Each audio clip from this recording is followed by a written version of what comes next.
Good morning, everyone, and welcome to Activities for People Living at Home with Dementia. We are proud to offer this series with funding from the Area Agency on Aging and the United Way of Tarrant County. These programs are recorded and are made available for viewing through a YouTube channel for future use. I am your host for today's activities. Our topic today is brought to you by Peggy Spear from the Amon Carter Museum of American Art. We were thinking yesterday, what could it be? Bodies of water? We can't wait to see what you've brought us today, Peggy. So you can take it away. All right. And good morning, Paulette. Oh, hey, Good Paulette. morning. Hey, hi. How's everybody? Doing Perfect. fine, dear. Thank you. It's all yours, Miss Peggy. All right. Let me pull it on up. All right. So this was actually inspired by several years ago. One of our curators, her name is Maggie Adler, put together a show entitled Horizon Lines. And the way that the show was, it only had a text panel. There weren't labels for any of the artworks, which is not typical for many of our shows. And the way that the show, it was all artworks that featured a horizon line. So there were artworks that were mostly water and there were artworks that were mostly land. But the way that the show was hung was the horizon line was the view.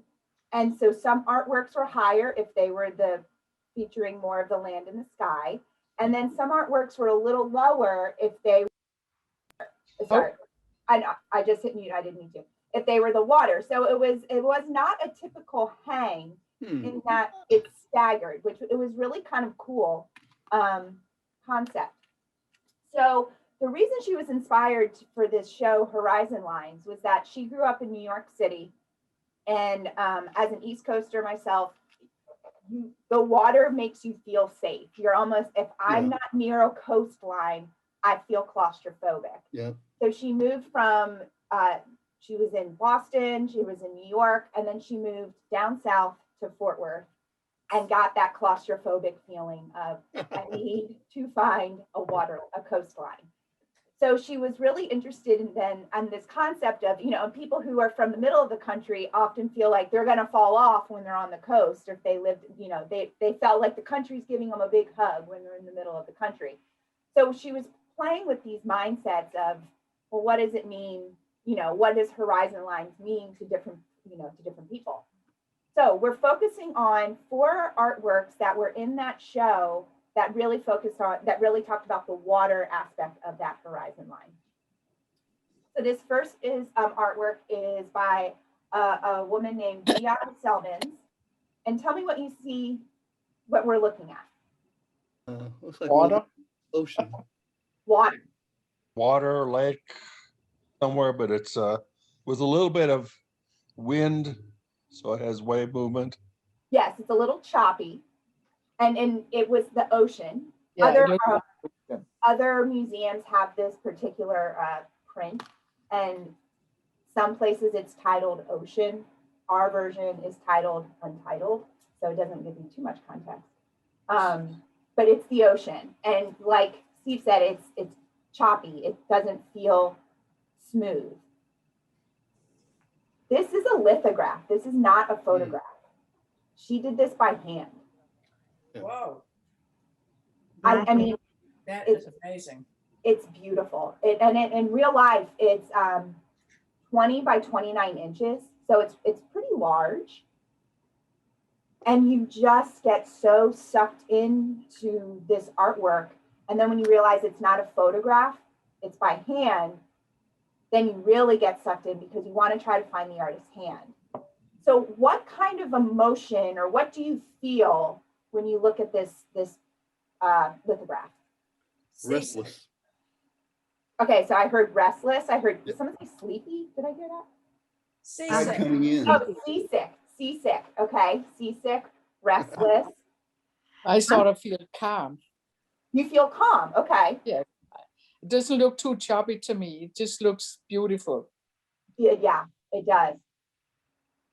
So she's dealing with almost both sides of what I'm hearing. She's dealing with the calmness because, like Yad is saying, there's almost like that soothing rock to it. You feel the serenity of that water, but there's also that restlessness that you feel that Don mentions, because it's almost kind of claustrophobic feeling. Yeah. Do you know that feeling? I mean, the same way people feel when they're in the middle of the country. If you're in the middle of the ocean, I mean, that it's almost, you're just engulfed by nothing, by the water. It's just you and the water. And so this oceans, you know, she was really interested in these themes, these phenomenons that happened in nature. So while we're looking at the ocean, she often did the galaxy, the stars. Oh.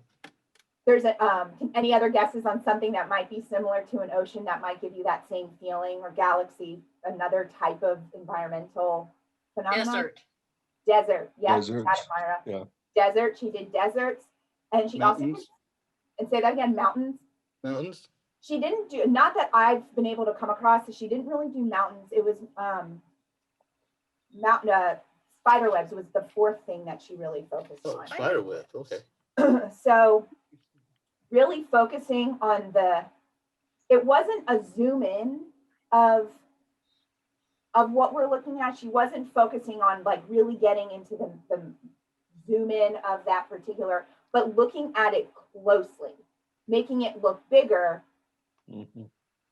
But that smaller piece is still part of a much bigger whole. Yeah. So you can see the artwork or the theme of ocean and desert and galaxy happens a lot.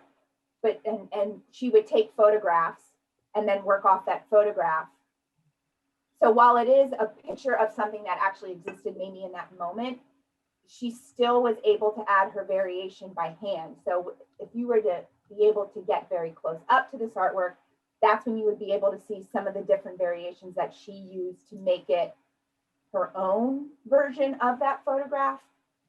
So not every single one looks the same, but it stands in for any, I mean, some people said lakes, some people said oceans. It could be whatever body of water, but you know that body of water. Peggy, I'm going to throw you a question because my brain doesn't work right sometimes. Oh, I don't know if mine does either. You said this is not a photograph, it's a lithograph. Yeah. Remind me what a lithograph is, because I'm not understanding what Okay, she so did by hand.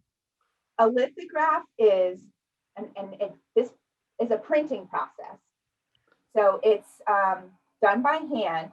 So she would draw her photograph, that, you know, a version of what she photographed on a lithographic stone. So she would draw this, and then you put ink over it.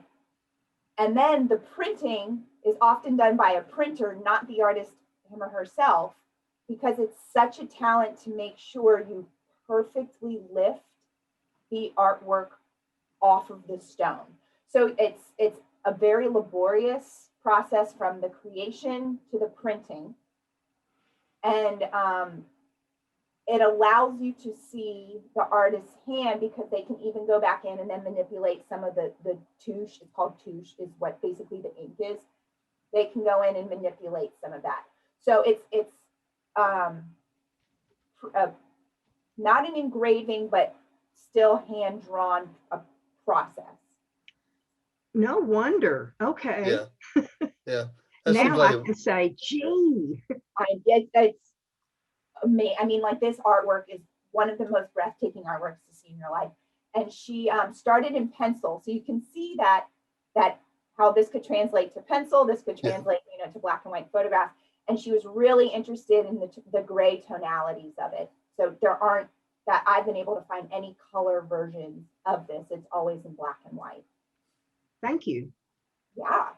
And I'm not, lithography is something we always try to explain, and we have our conservator explain, and we have curators explain, and educators, but it's a very intricate process that it's often just boiled down when we try to explain it, but there are many steps and trial and errors to get there, because each color is a different print. So you have to clean the slate every time and then put it back on, so that the registers have to line up. It's a very meticulous process. That reminds me of looking at the Sunday comics when they don't get one of the colors correct. That's It's pretty probably distracting. exactly. Okay. So, and My so, red nose is over here. so printers are often, I didn't include the printer here, but printers are often listed as the artist's name is listed because it's just as much of a talent to be a good printer. Okay, so what do we think about this one? I know Janine really likes abstract. This is abstract, but you still are very much able to tell what it is. Do we like this? Kind of iffy about it? I like it a lot, but it looks real to me. Very real. I love it. It's great. Yeah. All right, now we're totally shifting gears. Oh, Oh, Wow. It is very bright, lithograph again, print by the artist Ben Shahn, and the title of this artwork is called The Sea Itself. So what are you seeing that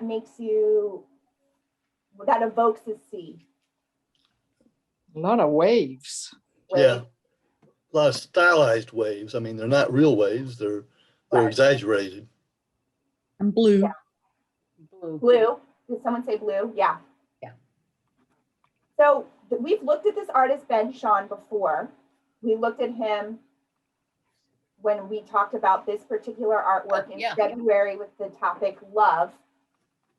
And so I did a little more digging, and these artworks are actually in a portfolio together. So they read as a book. And I want to say there are 21, but don't quote me on that, prints that tie to a poem that inspired Ben Shahn. So he was studying in France, and he was walking along the river and saw a book stall of an Austrian poet, and his name is Rainer Maria Rilke. Okay. And he picked up the book and he happened to read this poem called, I want to make sure I'm getting it right, For the Sake of a Single Verse. And so he read this poem. The Austrian poet wrote it when he was 28. Ben Shahn stumbled across this book when he was 28, this poem, and he was very inspired by it and decided to create prints that ripped off the poem. And so this particular, I'm going to read you, it's not, I printed it on a sheet of paper. It fits on one sheet of paper. So it's not an extremely long poem, but essentially the poem reflects on a person needs to have multiple experiences to understand the importance of a single memory. And as you go through life, your memories become who you are. And the more you live, the more you know that memory helped form who you are as a person. It's a very beautiful poem, but I'm going to read the part that this particular image is speaking to, which leads into the line that this particular image speaks to.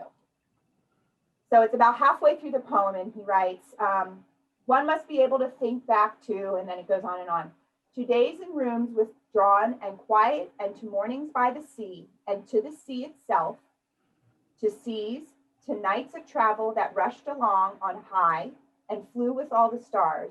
And it is not yet enough if one may think of all of this. One must have memories of many nights of love, none of which was like the others.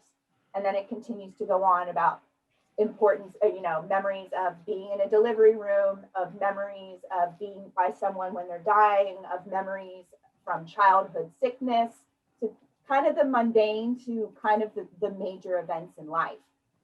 And he went through the poem and depicted in what he felt were important phrases. So this was one of them, but so is this. Wow. Interesting. Mhm.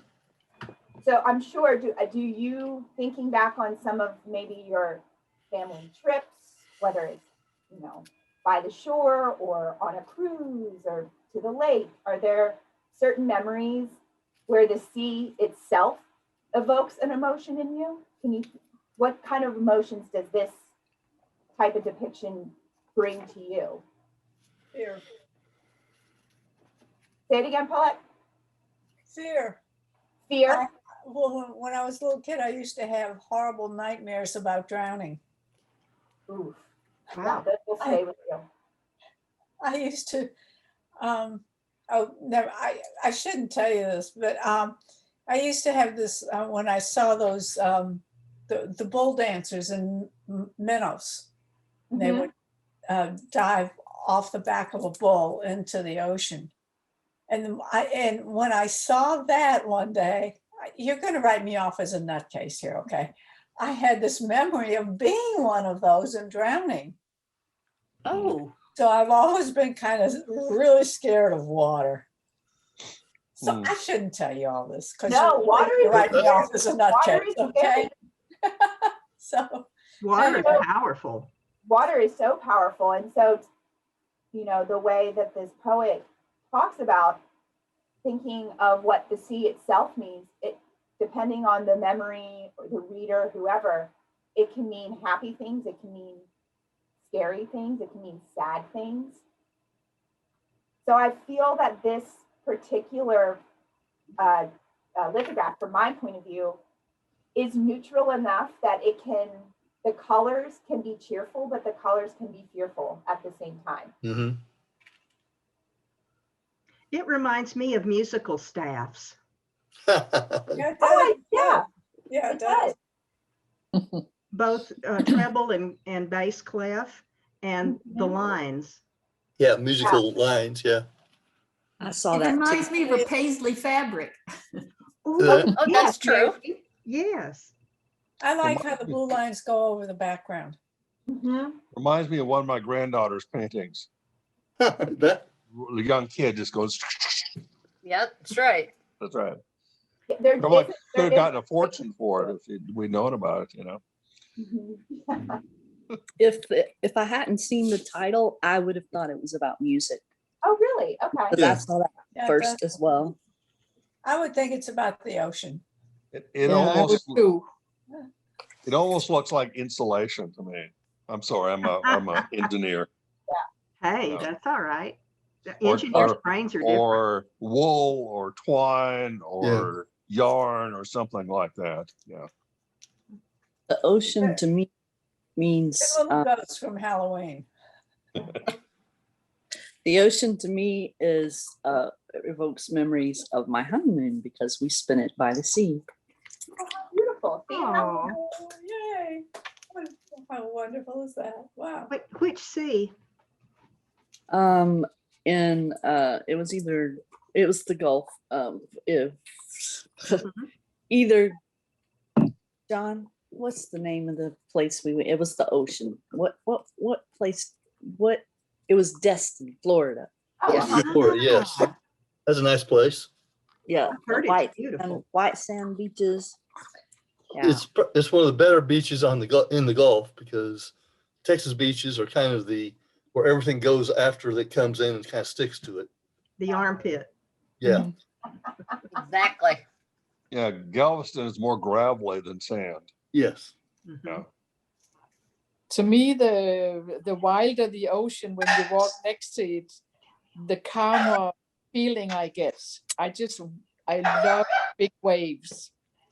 To Really? me, it's just so calming when I walk next on a sandy beach and the waves are just coming in. Now I'm mainly thinking of the North Sea, and Uh-huh. that can be wild very, very often, but it had a calming effect on me. Oh, wow. Were you Yeah. close? I know Denmark's not a huge country. How close were you to real water yet? Well, I grew up on water. Oh, you did? My hometown is on water, but the North Sea is by about 2-3 hours away. So it wasn't often that we went there. Only in the summertime, my grandparents rented a summer house and we were there. Nice. Yeah. And good family memories too. Yes, exactly. Oh, sweet. Well, we're going to move from this poem, and I'm going to repeat the poem if you're interested to just give it a Google. It's depending on the translation, it's for the sake of a single verse or for the sake of a single poem. And it's really wonderful because it just talks about the collections of memories you have mean nothing if it's an isolated incident. You need life experience to understand how important those memories are. All right. Another Don't do that. black and mostly, black and white print, but a totally different feel. Mhm. The title is A Summer Day. What about this makes it feel like a summer day? Trees are leaved out. Yep. The leaves, yeah, a lot of leaves. Well, the guy's not wearing a heavy coat or anything like that. Mm-mm. Nope.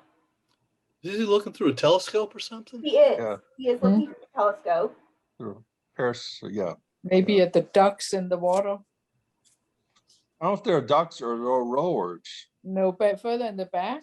Are they Yeah. rowers? I could thought be. it was think rowers, and I can't tell what this is here. I think it might be barges. Yeah, it looks Oh. like it. Yeah. That's why I say in the back, if you look at a perspective, it's something larger than ducks. Well, then a in bigger my bird. mind. Boat of some sort. Looks like boats. Yeah. Yeah, I think it's people rowing. I thought it was birds. Birds, yeah. Steamship Yeah. or something. So these are often, especially in graphic design, these can often indicate The lines are too long little for me. birds. So this particular artist was a Czech American, and he really made his living as an etcher, an engraver, an illustrator. He was kind of the early 1900s version of a graphic designer because he created typefaces, he created different seals that are used for different awards that were developed at the time. He would create the seal for the medal and things like that. So he was a well-established illustrator, graphic designer, and this particular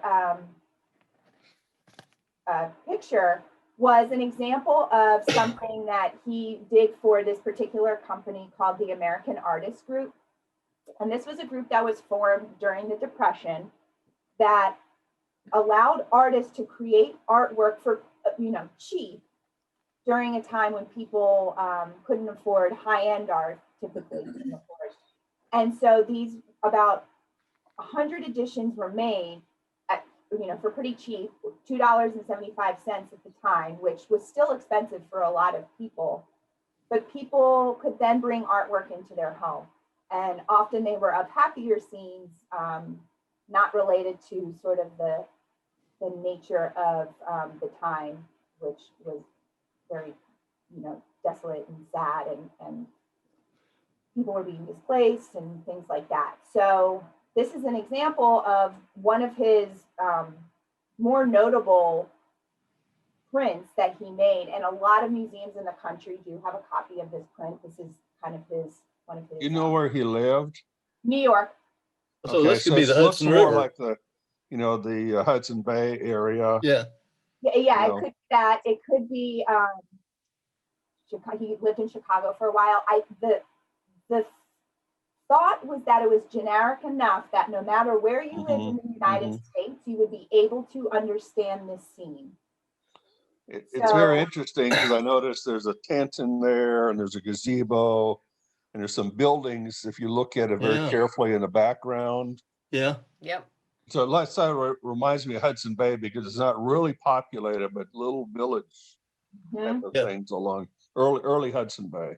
Early Hudson Bay, yeah. Yeah, and by this time, it would have been pretty developed.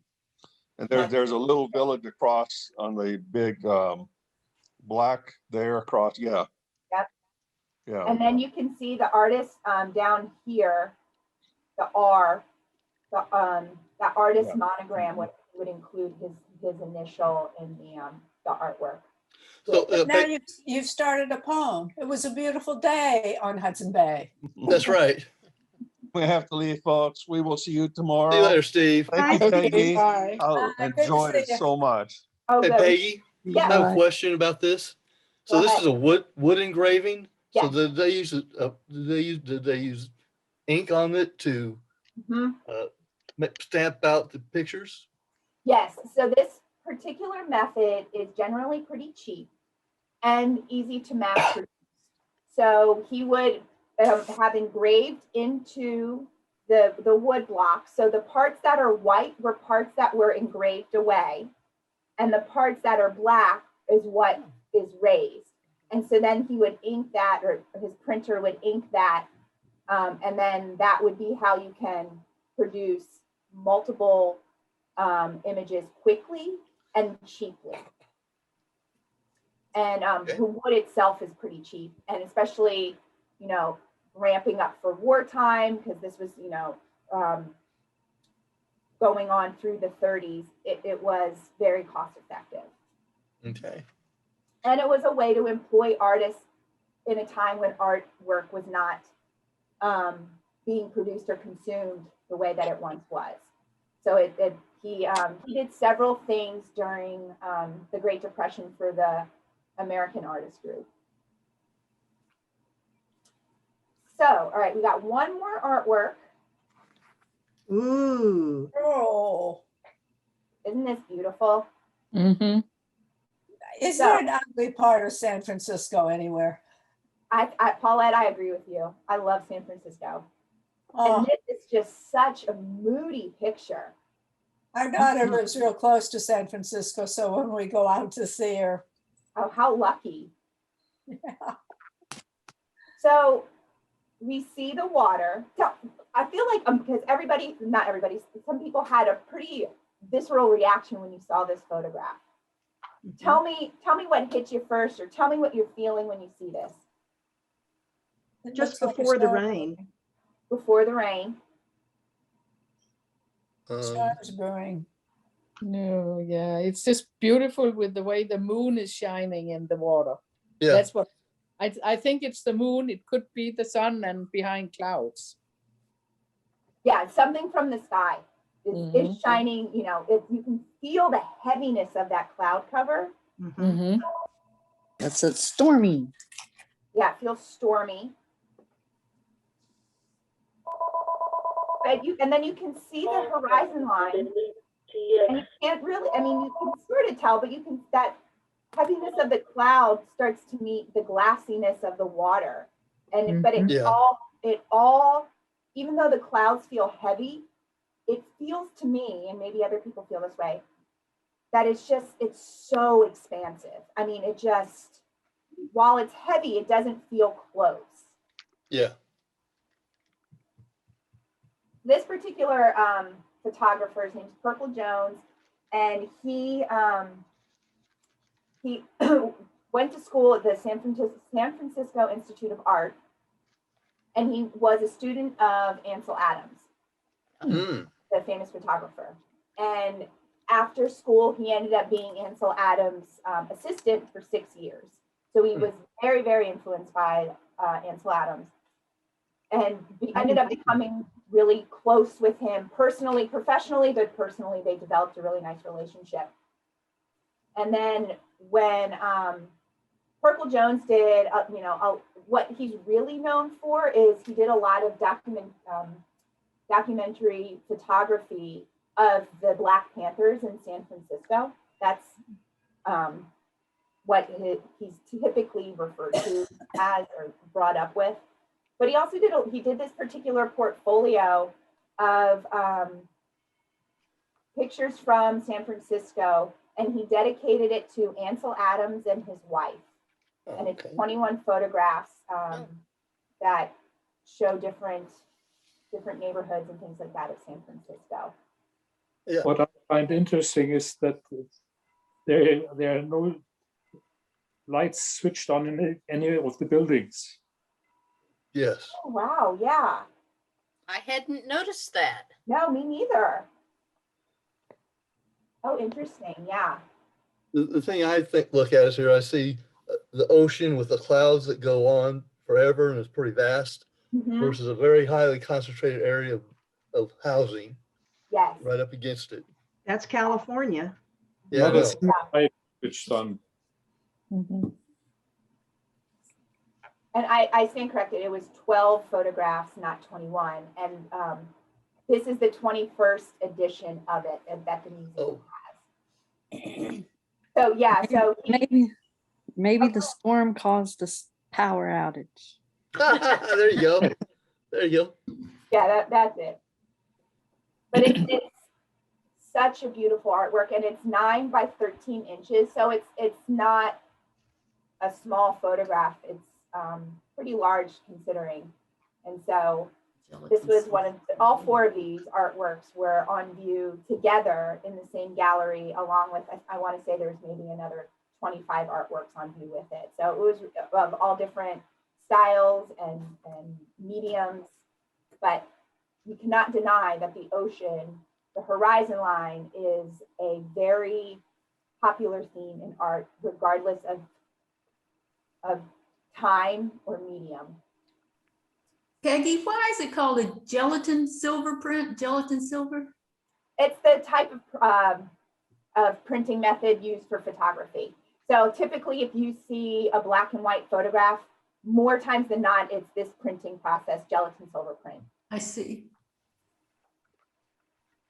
She teaches us something every time, doesn't she? Yes. Well, sometimes And I'm like, oh God, I hope I told him the right thing about that. Photo printing processes really are a mind bend for me, because Yeah. it's a lot of very scientific, which that is not why I went into the arts. So, You know, to take a picture like this, you might have had a larger format camera to Mhm. take it with. and especially if he was training with or under Ansel Adams, that Right. Yeah. that would make Huh. sense. This is not a picture from a Brownie camera. No, but that was how he got into what he did as a child. He had a Brawny camera, and that kind of opened the door for him on this type of livelihood. I used to have my own darkroom, and I would take black and white photos in front of myself, and my daughter, Holly, the younger one, was my assistant. Fun. Oh, I loved it. I Sweet. loved it. I loved doing that. I bet that was very therapeutic, and what a nice memory to have with you and your daughter. Oh, it was beautiful. Yeah. And speaking of her and her daughter, next time we're going to talk about moms, aren't we? We are. It's Mother's Day not this Saturday, but the following. So we're gonna sing praises of moms. Yay! Do you have any Mary Cassatt in your? We actually have a Mary Cassatt on view right now, and that will make its way into our presentation next week. Okay. Yay! Yeah, it's a work on paper that has not been on view since I've been here, so it's pretty cool that it's out right now. Oh, I love her earrings. Doesn't she have great earrings on today? Yeah, Yes, yes, she she does. does. yes, she does. Miss Peggy, we thank you so Thank much. you, Peggy. Bye, Yeah, thank you. Oh, thank you, Peggy. Thank you. Have a Thank you, nice Peggy. evening. Absolutely. And she disappears. Isn't that wonderful? She's an amazing woman. Oh, Yeah. she is. So yeah. next This is time a with good her will be mom. Program. I'm sorry, Yetta? I say she makes a great program every time. Yes, Yes. she does. Oh, she is good. Without a doubt. And she's so knowledgeable. Mm-hmm. I feel like I'm smarter every time I listen to her. It's too bad I forget it tomorrow. Yes. And that's okay. And we can ask again, can't we? That's right, we can. Well, tomorrow I'm taking my first day off since Thanksgiving.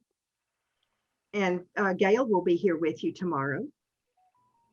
So if you're not going to be singing and you'll be with us, we're going to have the Fort Worth Museum of Science and History. And I do not know what the topic is. So I told the slide to say surprise topic. There you go. Yay! I have no idea, but it'll be Gail being your host tomorrow. So you'll get to Well, spend some time with her. enjoy your day off. Thank you. Thank you. I have a bunch of ladies that I am almost the youngest in the group, and they used to go to lunch once a month before COVID, and this will be their first lunch outdoors. And That's wonderful. let's hope that it's covered. Yes. It'll be rain tomorrow. So that I wouldn't miss you other than to see my little old lady friends.